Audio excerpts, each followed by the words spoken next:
बिस्मिल्लाहिर्रहमानिर्रहीम वबिही नस्तईन अल्लाहुम्मा सल्लि अला सय्यिदिना शफ़ीइना मौलाना हबीबिना व बारिक वसल्लिम।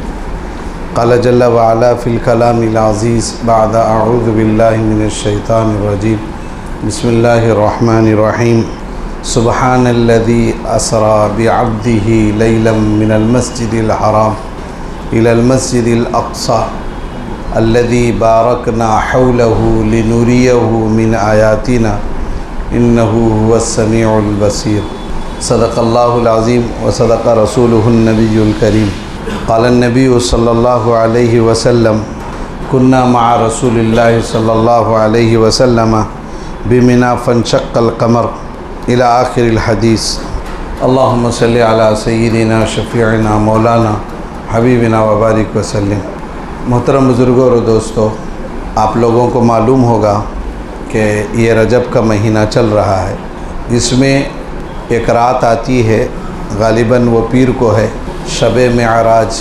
इस महीने की बहुत सी फजीलतें हैं और इस महीने में एक रात जो शब-ए मेअराज है, जिसमें अल्लाह के नबी अलैहिस्सलातु वस्सलाम मेअराज तशरीफ़ ले गए, वो वाक़या इसी महीने में पेश आया।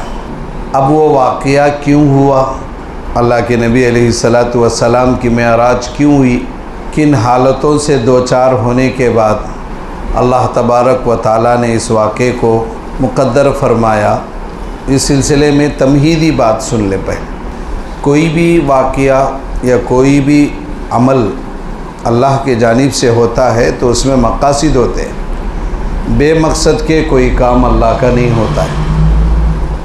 ये जो मेराज का वाक़या पेश आया, हमें इतना ही मालूम है कि अल्लाह के नबी अलैहिस्सलातु वस्सलाम आसमानों पे गए और नमाज का तोहफ़ा लेकर आए। ये जुमला मशहूर है, हम सुनते भी हैं, बोलते भी हैं। दोस्तों, इसका पस मंज़र क्या है, इसके पीछे क्या क्या वाक़यात पेश आए, किन हालात से अल्लाह के नबी अलैहिस्सलातु वस्सलाम दो चार हुए, वो आपको समझना है, मालूम होना है। सिर्फ़ ये नहीं कि बयानों में हम ये क्या कहते हैं, सुनते हैं। अल्लाह हर अमल, अल्लाह का हर हुक्म दुनिया में आया। नमाज एक ऐसी दौलत है, नमाज एक ऐसी अहमियत की हामिल है, ये देने के वास्ते अल्लाह आसमानों पे बुलाया। यही जुमला हमारे जहनों में कि रोज़ा दिया तो ज़मीन पर दिया, ज़कात का हुक्म नाजिल हुआ तो ज़मीन पर हुआ, रोज़े का, हज का, ज़कात का, ये तीन अहकाम जो नाजिल हुए वो दुनिया में हुए। लेकिन नमाज एक अहम रुकन है इस्लाम का, तो उसके लिए अल्लाह ने अल्लाह के नबी अलैहिस्सलातु वस्सलाम को आसमानों पे बुला के तोहफ़ा दिया। ये बात है अपनी जगह पर, लेकिन मकसद वो नहीं है। सिर्फ़ मकसद यही है कि सिर्फ़ नमाज का तोहफ़ा देने के लिए अल्लाह ने आका मोहम्मद सल्लल्लाहु अलैहि वसल्लम को आसमानों पे बुलाया। दोस्तों, उससे पहले बहुत अहम बातें हैं जिन मकासद के लिए अल्लाह के नबी सल्लल्लाहु अलैहि वसल्लम की मेराज हुई है अल्लाह के पास। सबसे पहली बात, खुलासे के तौर पर आप ये समझे, जब इंसान कुछ मजबूरियों से, परेशानियों होता है, कुछ मजबूरियां उसको लाहिक होती हैं, परेशानियां आती हैं, तो जब वो परेशानियां ज़रा कम होती हैं तो इंसान क्या करता है, ज़रा घूमने निकल जाता है। घूमने के लिए निकल जाता है कि भाई मैं अभी दो हालात से बहुत दो चार हो गया हूँ, अब ज़रा कुछ तफरीह के लिए निकल जाएंगे, ज़रा जान को सुकून रहे, मेरा गम हल्का हो। अल्लाह के नबी अलैहिस्सलातु वस्सलाम के ऊपर क्या क्या गम आए और कैसे कैसे गम आए, वो हमें उसका अंदाज़ा नहीं है। इसलिए तमहीद सुन लें, उसके बाद मेराज कैसे हुई, क्यों हुई, क्या हुआ मेराज में, ये सब बातें इंशाअल्लाह वक्त के मौके पर, अगर वक्त में मौका रहे तो बात बताएं। पहली बात आप ये समझें कि मेराज का मकसद क्या था। अल्लाह के नबी अलैहिस्सलातु वस्सलाम को अल्लाह ने नबी बनाकर भेजा और आप ही की कौम की तरफ भेजा, तो कौम अल्लाह के नबी अलैहिस्सलातु वस्सलाम को कैसे सताई, कैसे परेशान की, वह हम सबको मालूम है। बहुत तकलीफ़ें दी अल्लाह के नबी अलैहिस्सलातु वस्सलाम जब नबी बनकर आए तो बहुत से तकलीफ़ें, शुरू में बहुत तकलीफ़ों का सामना करना पड़ा।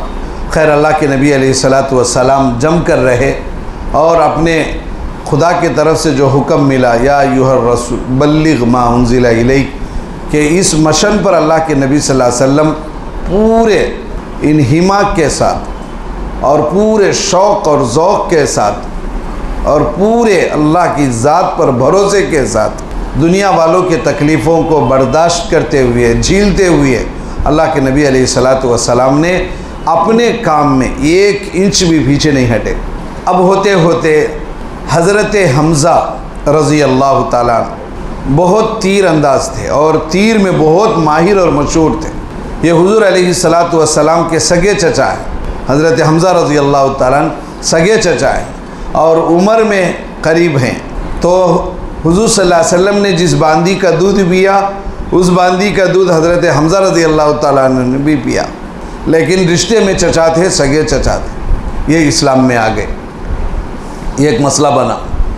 दूसरा मसला ये हुआ, चंद दिनों के बाद हज़रत उमर रज़ी अल्लाह ताला ने इस्लाम लाए और काफिरों को हज़रत उमर रज़ी अल्लाह ताला पर बड़ा नाज था और हज़रत उमर रज़ी अल्लाह ताला का गुस्सा और उनकी दिलेरी, उनकी बहादुरी, उनकी शजाअत, उनकी ये सब इस्लाम लाने से पहले भी ऐसा ही था। और आपसे बहुत से लोग डरते थे उस ज़माने में। अब ये भी इस्लाम में आ गए। हज़रत उमर रज़ी अल्लाह ताला भी इस्लाम लाए। 2 बातें हुई। तीसरी बात ये हुई कि जब मक्के के लोग बहुत सताए तो अल्लाह के नबी अलैहिस्सलातु वस्सलाम ने कहा कि हबशा की तरफ हिजरत करो। तो सहाबा ने हबशा की तरफ हिजरत की। तो मक्के के लोगों को वो भी पसंद नहीं आया।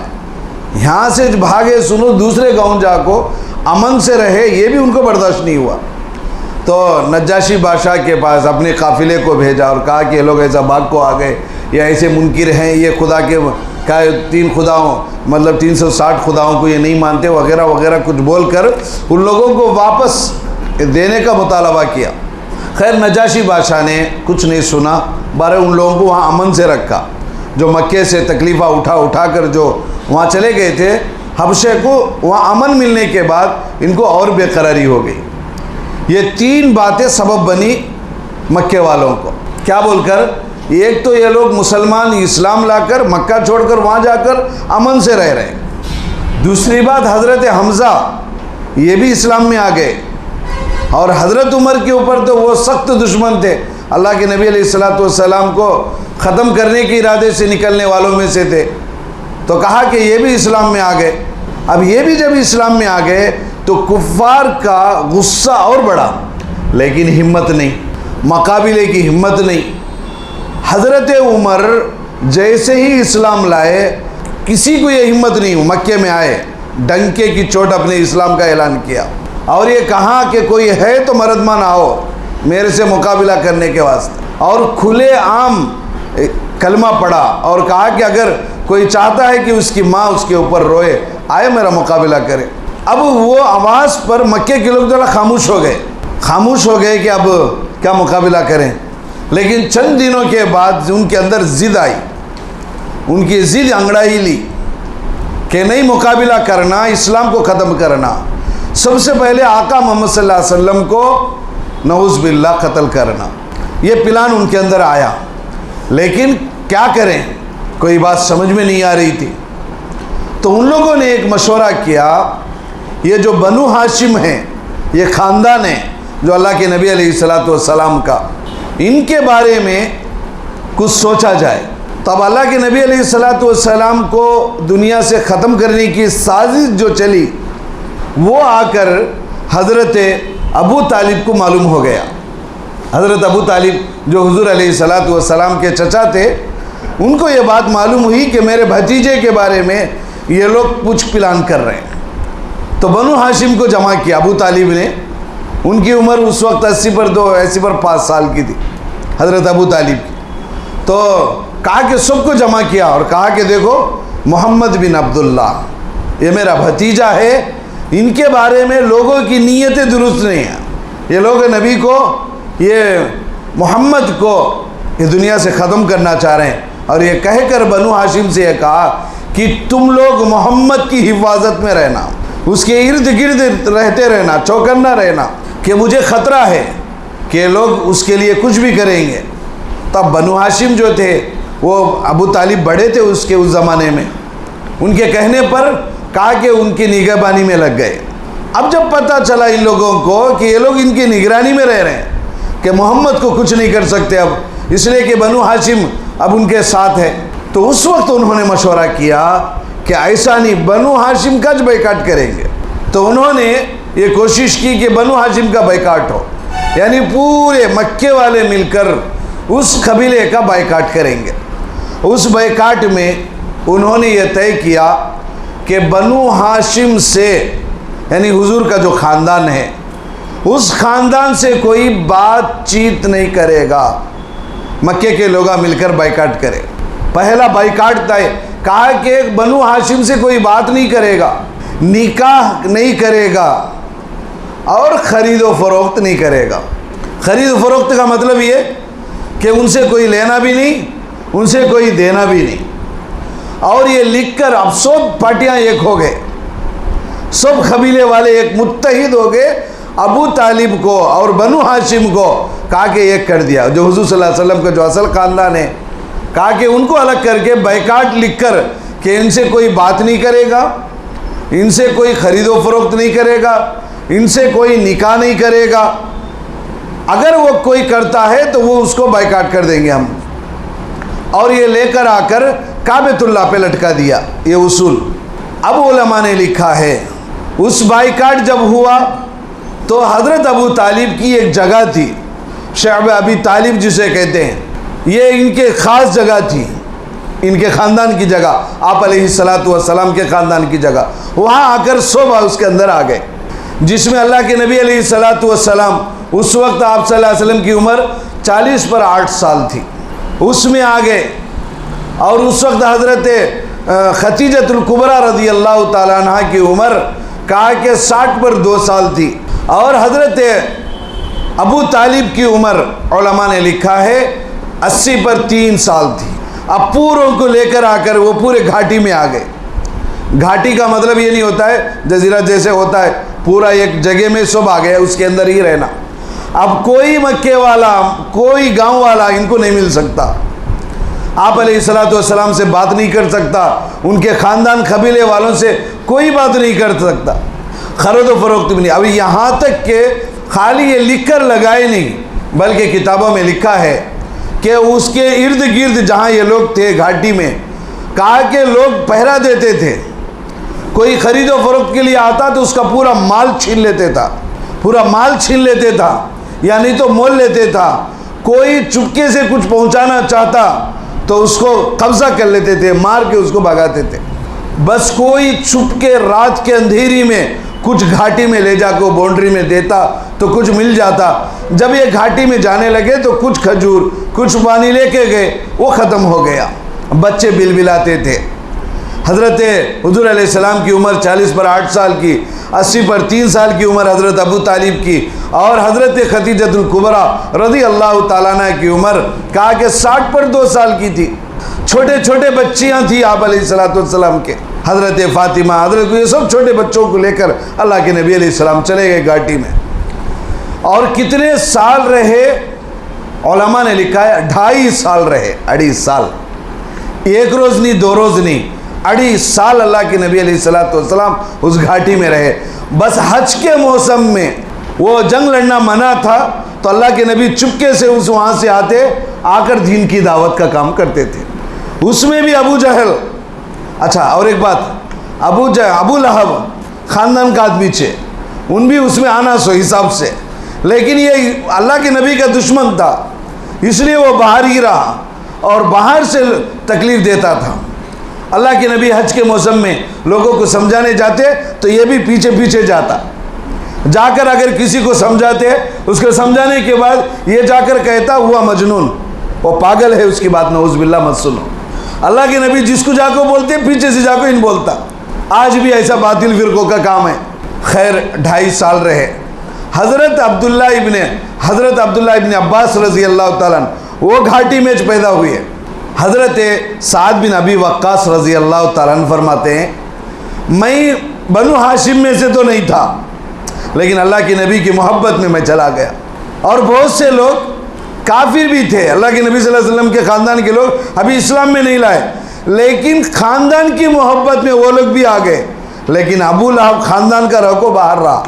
हज़रत साद बिन अबी वक्कास रज़ी अल्लाह तआला अन्हु फरमाते हैं, हमारे भूखों का क्या आलम था, बच्चे बिलखते थे, माँ के सीनों में दूध नहीं होता था।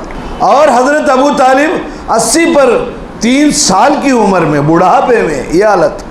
हज़रत खतीजतुल कुबरा रज़ी अल्लाह तआला अन्हा कहा कि उनकी उम्र 60 पर 2 साल की थी, लेकिन कुछ खाने को नहीं, कुछ भी नहीं, बाहर से कुछ आने नहीं, चलो भाई कुछ खरीदेंगे, देने वाला नहीं, बेचने वाला नहीं। तो हज़रत साद बिन वक्कास रज़ी अल्लाह तआला अन्हु फरमाते हैं कि मैं एक रोज़ पेशाब को गया, जाने के बाद जैसे मैं पेशाब करना शुरू किया तो कहा कि कुछ टर टर की आवाज़ आई। मैंने जब वो पेशाब पूरा किया, टर टर की आवाज़ आई, तो मैंने वो जो आवाज़ आ रही थी उसको उठाया, पेशाब में से उठा के देखा तो कहा कि वो ऊँट के चमड़े का टुकड़ा है। वो कहा कि मैंने उसको धोया, पानी में, वो आग में जलाकर उसको पीसने के बाद कुछ पाउडर हुआ, वो पाउडर निकला। यही हमारी ग़िज़ा थी। जिसके ऊपर पेशाब करे वही टुकड़े को निकाल कर धोया।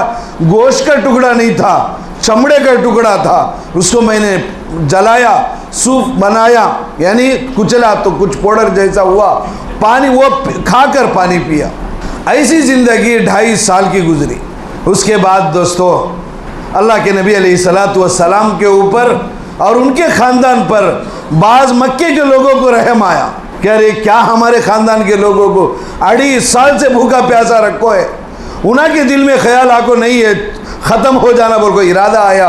इधर आको देखे तो काबेतुल्ला पर जो लगा को थे बोर्ड है, उसे चदर खा को ख़त्म कर डाल को थे। इधर इनके ख्याल आया तो वो छुटकारा मिला।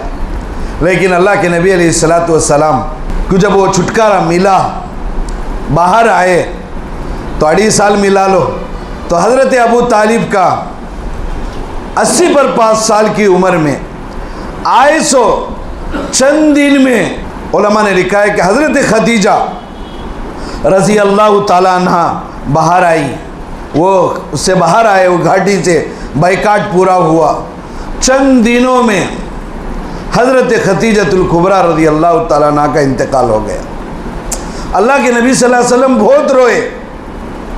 25 साल आका मोहम्मद सल्लल्लाहु अलैहि वसल्लम हज़रत खतीजतुल कुबरा के साथ रहे रज़ी अल्लाह अन्हा। क्या साथ दिया, अब मौका नहीं है। हुजूर को नहीं बल्कि इस्लाम को क्या साथ दिया, ये है उनका कारनामा। तो बहुत रोए अल्लाह के नबी सल्लल्लाहु अलैहि वसल्लम, बहुत रोए। 25 साल ज़िंदगी थी, छोटे छोटे बच्चे। हज़रत खतीजतुल कुबरा रज़ी अल्लाह तआला अन्हा का इंतकाल हुआ। वो गम अभी पूरा भी नहीं हुआ। 30 पर 5 रोज़ के बाद हज़रत अबू तालिब का इंतकाल हो। अल्लाह के नबी और रोए। 2 सहारे थे अल्लाह के नबी, ज़ाहिरी सहारे, बाप नहीं, दादा नहीं, कोई ख़ानदान साथ देने वाला नहीं, चचा खुद दुश्मन बना हुआ है और कोई बच्चे भी नहीं। लेकिन कहा 2 जो ज़ाहिरी असबाब थे, 30 पर 5 दिन में दोनों का इंतकाल हुआ। पहले हज़रत खतीजा अल्लाह को प्यारी हो गई, फिर उसके बाद 80 पर 5 साल की उम्र में हज़रत अबू तालिब का भी इंतकाल हो गया। अब जब इंतकाल हुआ तो कुफ़ार मक्का को बहुत हिम्मत आई, अब और सताना शुरू किया। तो फिर वो वाक़या पेश आया। मुझे याद है मैंने गुज़िश्ता आप लोगों से वादा किया था कि 35 तक बात होगी, उसके बाद कुछ अकायद होंगे, इंशाअल्लाह उसको कर लेंगे 5 मिनट में। तो ये वाक़या पेश आया कि बड़ा सताना शुरू करे। अब कम 2 सहारे चले गए। हज़रत खदीजा बीवी का भी नहीं, बीवी बड़ी मालदार थी और बहुत रोब था, ज़रा डरते थे मक्के के लोग, वो भी चले गए। अब अबू तालिब का तो था ही रोब, लेकिन वो भी चले गए। तो अब अल्लाह के नबी अलैहिस्सलाम को सताना और ज़्यादा किया। तो यहाँ तक के हुआ एक रोज़ अल्लाह के नबी अलैहिस्सलातु वस्सलाम मिना में थे। अबू जहल और बड़े बड़े लोग आए। उन्होंने आकर मजाक से कहा, अगर तुम नबी हो तो चांद को 2 टुकड़े करके दिखाओ, मजाक में। अब वो ये समझ रहे थे कि कैसे होगा। अल्लाह के नबी अलैहिस्सलातु वस्सलाम से कहा कि तुम अगर वाकई नबी हो तो कहा कि चांद को 2 टुकड़े करके दिखाओ। तो अल्लाह के नबी अलैहिस्सलाम ने सबसे कहा, क्या तुम लोग अगर मैं ये कर दूं तो ईमान लाओगे? अल्लाह के नबी की मोहब्बत थी। ये चाह रहे थे कि चलो ये काम कर लेंगे, चलो ये लोग बड़े बड़े लोग इस्लाम में आ जाएंगे। मीना में थे, हज़रत अब्दुल्लाह इब्न मसूद फरमाते रज़ी अल्लाह तआला कुन्ना मा रसूलिल्लाहि सल्लल्लाहु अलैहि वसल्लम बिमीना, हम अल्लाह के नबी अलैहिस्सलातु वस्सलाम के साथ थे। अभी हिजरत हुई नहीं, मक्का छोड़कर अल्लाह के नबी मदीने को नहीं आए। तो अबू जहल था और बहुत लोग थे। अल्लाह के नबी अलैहिस्सलाम ने कहा कि मान लोगे, मेरी नबूवत को तस्लीम कर लोगे? तो अल्लाह के नबी अलैहिस्सलाम ने सबसे पहले अल्लाह से दुआ की कि अल्लाह ये लोग मांग रहे हैं, आप अपने हुक्म से कर दें। किताबों में लिखा हुआ है अल्लाह के नबी अलैहिस्सलाम ने इस उंगली से इशारा किया चांद को, इंशक्कल कमर। ये बात मेरी नहीं है, कुरान में है सूरह कमर, एक सूरत का नाम है सूरह कमर।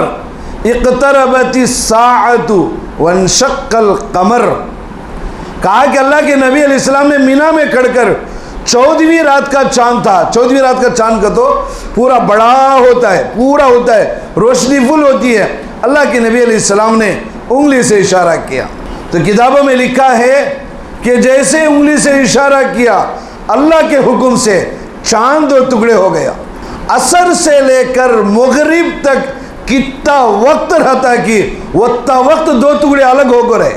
तो जब जैसे ही लोगों ने देखा, मक्के के लोगों ने, वो कपड़ा डालकर आंख को मलने लगे। किताबों में है कि एक मलने लगे, क्या हमें देखते सो सही क्या बोल। और फरमाया कि चांद इतने दूर, एक वो टुकड़ा इधर हो गया, एक टुकड़ा इधर है, बीच में खाली आसमान दिख रहा है। लोग आंखों से मलने लगे, हाथों से आंख मलने लगे, कहीं झूठ तो नहीं है।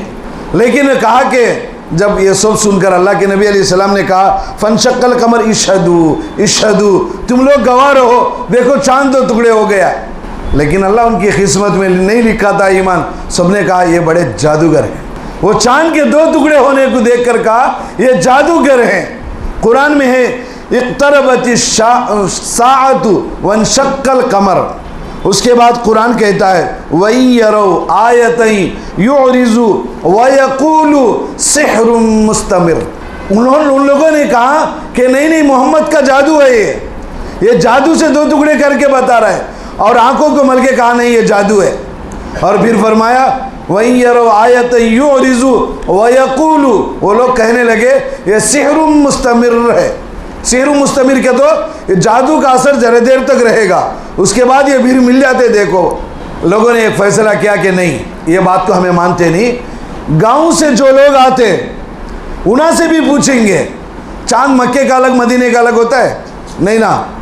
तो कहा कि नहीं, बाहर से जो काफिले आते उन्हें भी पूछेंगे, ये शहर मुस्तमिर है।